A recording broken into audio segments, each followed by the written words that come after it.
से फ्रेमवर्क कैसे चलाते हैं, ये तीन बातें सुनिएगा ध्यान से, जिसमें मैं आपको स्टेप बाय स्टेप बताना चाहता हूं। पहले लेंगे प्रोडक्ट इवैल्यूएशन। सुनने में थोड़ा सा टेक्निकल लगता है, अंग्रेजी जैसा लगता है, घबराइए मत, सरल भाषा में बताऊंगा। सबसे पहले जिस भी कंपनी में आप काम कर रहे हैं, कहीं नौटंकी कंपनी पे तो काम नहीं कर रहे, आजकल आ गई है कहीं पैसा घुमाने वाली मनी रोटेशन, जिसके आप प्रोडक्ट कोई बेच ही नहीं है, ये भाग जाएंगे। मैं आज इनका नाम नहीं लेना चाहता, नीचे आप कमेंट बॉक्स में समझ जाएंगे मैं किसकी बात कर रहा हूं। ये बहुत नोट छाप रहे हैं आजकल, बहुत कम कमा रहे हैं, बहुत तेज आगे। मैंने जाना बंद कर दिया इनके यहाँ।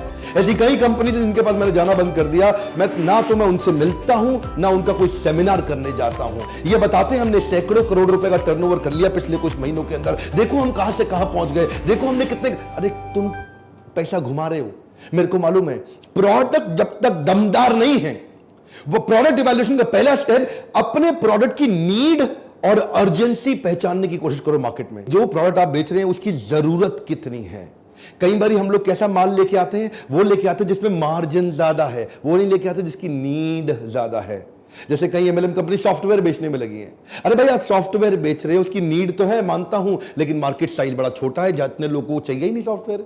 ऐसा तो नहीं कि हर आदमी को देश भर में सॉफ्टवेयर की जरूरत पड़ रही है, हर इंडिविजुअल को तो नहीं चाहिए ना, कुछ कंपनीज को चाहिए सॉफ्टवेयर। तो मार्केट साइज छोटा है उसका। और कुछ बिजनेस ऐसे हैं जिसका मार्केट साइज बड़ा है लेकिन प्रोडक्ट की जरूरत ही नहीं है जी, वो ऐसा प्रोडक्ट ले आए जिसकी जरूरत ही नहीं है। इसका सेकंड पॉइंट समझिए, identify the uniqueness of the envision product. ये बड़ा इंपॉर्टेंट है सेकंड पॉइंट। जो माल आप बेच रहे हैं वो कितना यूनिक है। आप ऐसा तो नहीं कि कुछ वही बेच रहे हो सारे के सारे बेच रहे हो।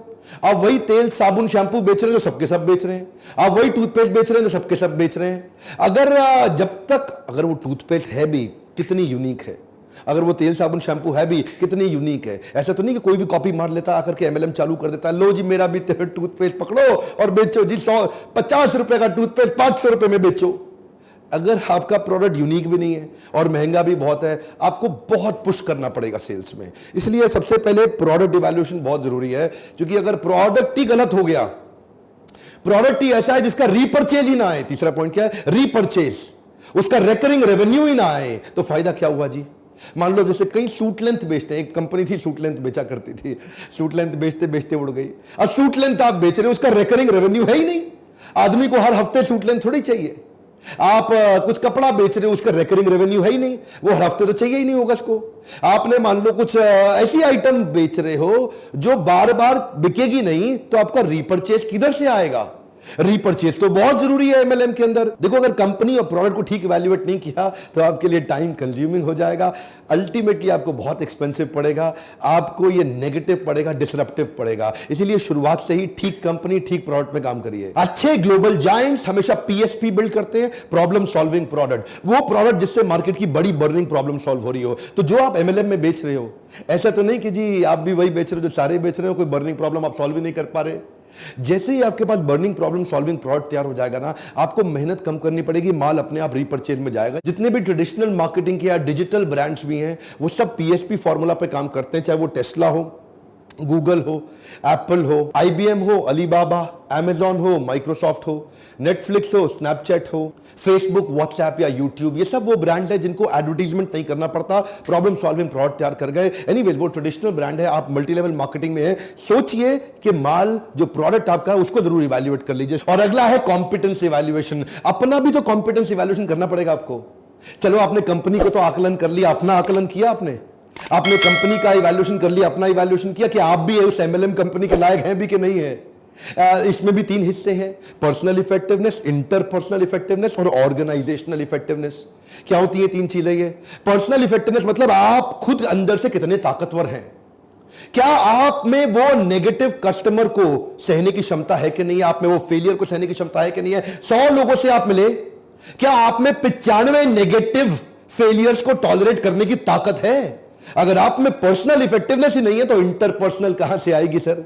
पहले तो पर्सनल होगा फिर तो आएगा ना इंटरपर्सनल। अगर आप ही ताकतवर नहीं है तो दूसरों को कहां से ताकत देंगे आप। अगर आपकी जेब में 100 रुपया है, 1000 रुपया दे ही नहीं सकते किसी को।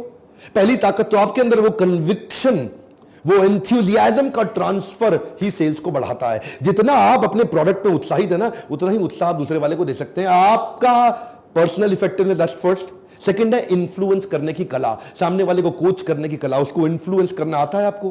क्या आप बड़े से बड़े ऑब्जेक्शंस को हैंडल कर लेते हैं? क्या आप दूसरों को प्रभावित कर लेते हैं? ये हो गया इंटरपर्सनल, पहला पर्सनल, दूसरा इंटरपर्सनल, तीसरा ऑर्गेनाइजेशनल। ऑर्गेनाइजेशनल क्या होता है? अपलाइन और डाउनलाइन, इनके साथ आपके कैसे संबंध, क्या आप अपलाइन को कंटिन्यूअसली रिस्पेक्ट कर पा रहे हैं या अपलाइन को अपने कंपटीशन की तरह देख रहे हैं? अगर अपलाइन से संबंध अच्छा नहीं है, आपका गेम तो वैसे भी ओवर हो जाएगा।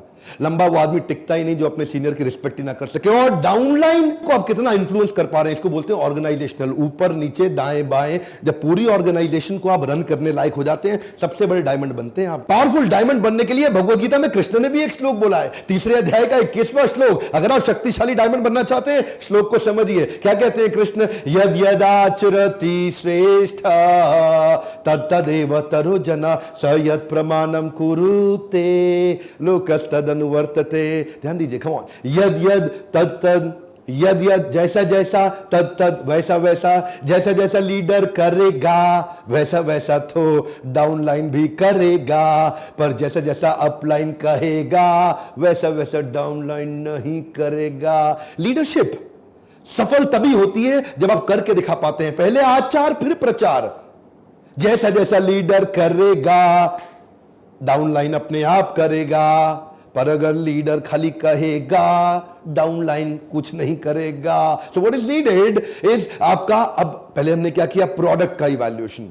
अब आप क्या कर रहे हैं? अपनी कॉम्पिटेंस का इवैल्यूएशन। सफल होना चाहते हैं तो कंपनी भी अच्छी होनी चाहिए और आप में भी वो दम होना चाहिए। इसमें 4 प्रकार के लोग हैं। मैंने पिछले भी वीडियो में आपको बताया था कि लीडरशिप फनल में हम आपको कॉम्पिटेंस एनालिसिस करते हैं। बहुत से एमएलएम के लोग हर बैच में लीडरशिप फनल में आते ही हैं। आप एक्शन मैन है, आप प्रोसेस मैन है, आप पीपल मैन है, कि आप आइडिया मैन है। एक्शन मैन एकदम एक्शन में लग जाता है, ये लोग एमएलएम में सफल हो जाते हैं। उसकी स्पीड तेज है, उसका एग्जीक्यूशन डिसीजन अभी की अभी राइट नाउ करके दिखाएंगे, जान लगा दूंगा, एड़ी चोटी का जोड़ लगा दूंगा, ये एक्शन मैन है।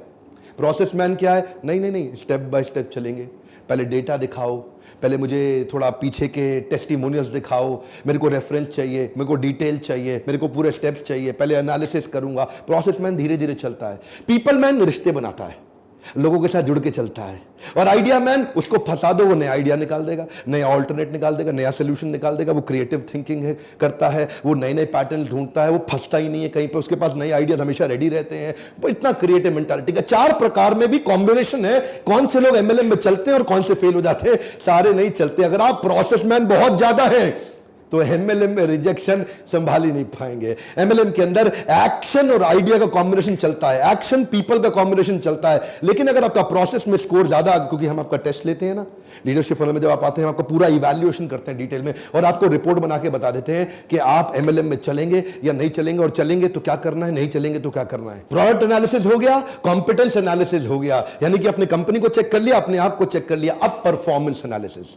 भैया आप घुस तो गए कंपनी में, एमएलएम में ज्वाइन तो कर गए, अब 5 स्टेप में देखिए कि आपकी परफॉर्मेंस ठीक आ रही है कि नहीं आ रही है। क्या आपके स्कोर बोर्ड बना पा रहे हैं आप? क्या आप अपने एफर्ट स्कोर और अपने रिजल्ट स्कोर, ध्यान दीजिएगा, मैं इसको बोल रहा हूं, ऐसा ऐसा हाथ कर रहा हूं, ये एफर्ट स्कोर, मेहनत का स्कोर, और ऐसा ऐसा कर रहा हूं मतलब नोट कितना आ रहा है आपका, महीने का इनकम कितना आ रहा है, रिजल्ट स्कोर। ये वाला स्कोर अलग है, ये वाला स्कोर अलग है। जब ये वाला स्कोर एफर्ट वाला कंट्रोल में आएगा, तभी ये वाला जो मंथली चेक आता है, आपको वीकली पे आउट मिलता है, वो कंट्रोल में आएगा। तो एफर्ट स्कोर को कंट्रोल में करने के लिए पहले आपको 5 स्ट्रैटेजी की वर्कशीट बनानी होगी। बड़ी सिंपल है। मेरी ये मत समझिए कुछ स्ट्रैटेजी वर्कशीट, अरे पता नहीं क्या होता है। अरे मेरा काम ये है कि मैं साधारण भाषा में आपको एम्पावर कर दूं। पहला चीज, number of calls made daily लिखो। आप अपना एक बेंचमार्क बना लो, मुझे कितनी कॉल्स करनी थी, अपॉन कितनी कॉल्स किया। Number 2, number of meetings done, इसको भी डेली इवैल्यूएट करना है। नंबर 3, रीपरचेज कितना हुआ, इसको भी डेली इवैल्यूएट करना है। नंबर 4, नंबर ऑफ ज्वाइनिंग कितना कराया आपने, ये वीकली इवैल्यूएट कर लीजिए, कितने लोग ज्वाइन किए। Programs and meetings organized as an upline, ये मंथली इवैल्यूएट करिए। पहले 3 डेली इवैल्यूएट करने, चौथे वाले को वीकली इवैल्यूएट करना है, 5वें वाले को मंथली इवैल्यूएट करना है। अगर इनके स्कोरबोर्ड बना लीजिए, जहां भी आप हैं साधारण घर के अंदर एक स्कोर बोर्ड बना लीजिए, उसके सामने अपने डेली के स्कोर लिख लीजिए, Monday, Tuesday, Wednesday, Thursday, Friday, Saturday, Sunday. तो आप देखिए, अगर सफल होना है ना तो 5 मीटिंग रोज करनी पड़ेगी। हाथ याद रखिए, कमान 5, जरा जोर से बोलिए 5, थोड़ा शत्रुघ्न सिन्हा स्टाइल 5। ये 5 मीटिंग याद रखिए। क्या आप 5 मीटिंग रोज कर रहे हैं? एक बेंचमार्क बना लीजिए अपने लिए।